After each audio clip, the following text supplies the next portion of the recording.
நான் ஏரிக்கர மேலிருந்து 8 திசை பார்த்திருந்து ஏந்திழைக்கு காத்திருந்தேன் காணல்ல.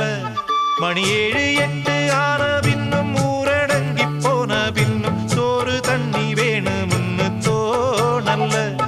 என் தெம்மாங்கு பாட்ட கேட்டு தெங்காத்து ஓடி வந்து தூதாக போக வேணும் அக்கறையில. நான் உண்டான ஆசைகளை உள்ளார பூட்டி வச்சு ஒத்தேல வாடுறேனே இக்கரை.